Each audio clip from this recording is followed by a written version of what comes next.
Send out a foraging party immediately. Siege begins at sunrise.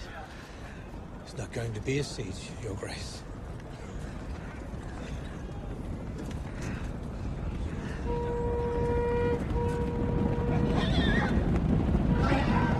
There's just so much happening in this finale. This was one we entered into with a bit of trepidation because there's so many major events, and also a lot of excitement because there were scenes we've been anticipating for so long. Stannis did the worst thing a person can possibly do in the world. And when he realizes that it was all for nothing, I think he's probably ready to be done at this point. I think in a way, Brienne showing up to kill him was almost like a welcome relief. I was Kingsguard to Renly Baratheon. You murdered him? With blood magic? I did. She's known in her heart of hearts that it was Stannis, that she saw Stannis' face on the shadow, but no one else believed her. And a lot of people thought she was complicit in the murder of Renly Baratheon, so this is a great weight off her shoulder to finally corner him. I think in the final moment, though, it's not relief because she was expecting this monster, and what she finds is Stannis, who has certain monstrous qualities. I mean, he's a man who's willing to sacrifice his own daughter, but he's also has certain very human qualities, and one of them is bravery. He's not going to go out whimpering. Do you have any last words? Go and do your duty.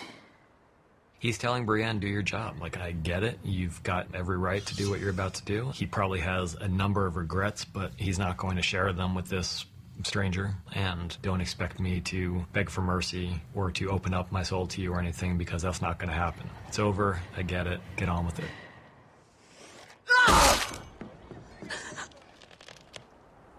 My lady, I've come to escort you back to your chamber. Go with her, please.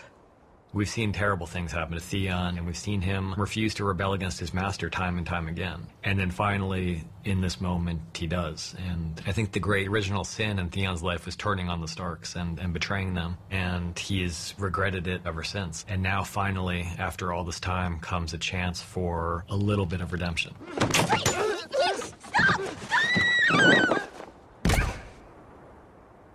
Both of them are people who have suffered so much at the hands of horrible people. But no matter how far gone they are, and he's as far gone as anybody we've ever seen, they can still come back and find the inner strength to keep on keeping on.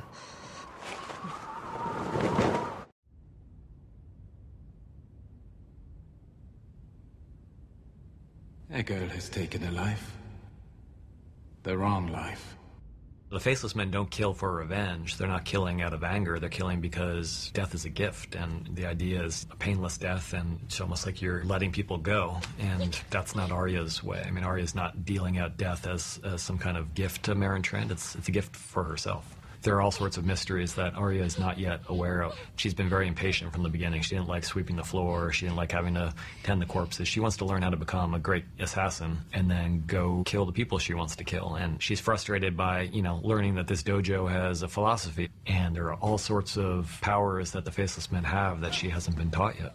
You don't take a face from the Hall of Faces until you're ready. You don't take the apple from the tree until you're ready. And she did. Most importantly, she did it for ego-driven reasons. She did it for personal reasons, for Arya's reasons. She threw away Arya's clothes. She threw away Arya's money. She couldn't bring herself to throw away Arya's sword because she couldn't bring herself to really throw away Arya Stark. And here, this was Arya Stark doing this. This wasn't no one doing this. And it was a violation of the rules of the House of the Black and White, and she pays for it.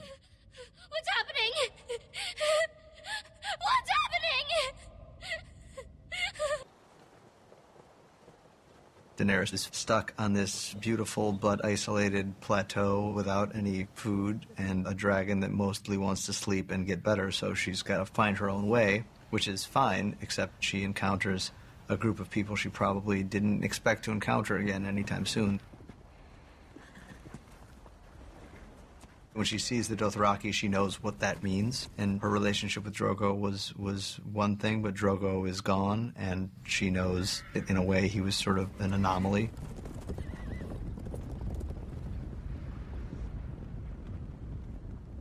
She drops the ring because she's smart, and that ring is sort of the breadcrumb that's going to point in the direction that she's being taken. And it's somebody down the line, hopefully, who means her less harm than the Dothraki will notice.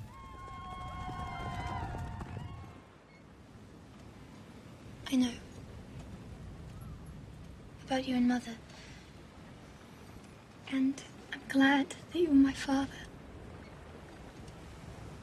The thing I love about this scene is that it could end 30 seconds before it does, and it would be a really heartwarming scene, because for the first time, he's being embraced by his child, with the child knowing that she is his child. He, biologically spawned these 3 kids, but he's never considered himself their father. He's never really taking that on. And now all of a sudden this young woman is embracing him and saying she's glad he's her father, and he's really moved by it in a way I don't think he ever expected he could be. It's as if he's feeling the joy of fatherhood for the very first time in his life, and it lasts about 10 seconds. Marcella? It's a pretty terrible ending for your first father-daughter moment. He gets to be a father for all of 5 seconds before he turns into a grieving father, and is probably not going to be facing a very happy Cersei Lannister when he gets back. A sinner comes before you. Cersei of House Lannister, naked before the eyes of gods and men, to make her walk of atonement. She's never known what it is to be truly down and out, and the High Sparrow wants her to feel that and understand it, and he wants other people to see her humbled, because that diminishes her power. It's this woman that you've been afraid of all your life. If you see her with her head shorn and naked on the street, you're not going to be afraid of her anymore, and you're going to lose a great deal of that respect and fear of the royals, and that's what he wants. Cersei's done some pretty terrible things to lots of people who didn't deserve it, and she's probably got this coming, and yet it's still hard not to feel for her in this situation, because it's like she's in the middle of the worst waking nightmare you could possibly imagine.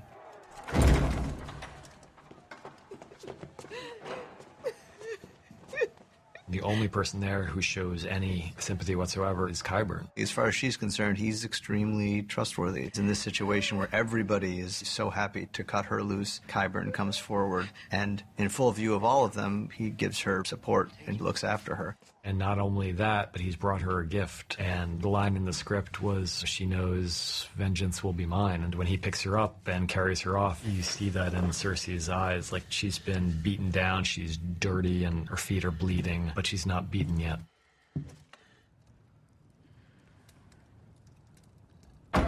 Lord Commander, it's one of the wildlings you brought back. Says he knows your Uncle Benjen. Says he's still alive.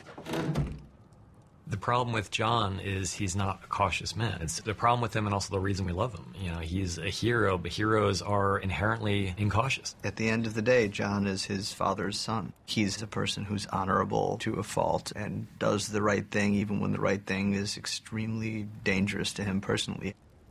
For the watch.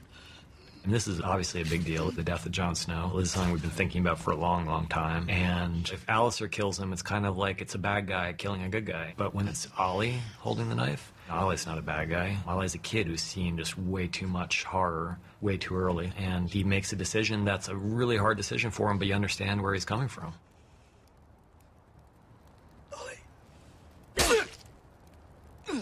Ollie being the one who drives in the last knife makes it all the more horrible, because on some level he's failed this kid that he wanted very, very badly to do right by. It's one of those great conflicts that makes us love the books and this saga, is that ultimately it's not just about good versus evil. It's about people of good intentions who come into conflict with each other because they have very different views of the world. And unfortunately, it did not work out well for Jon Snow in this case.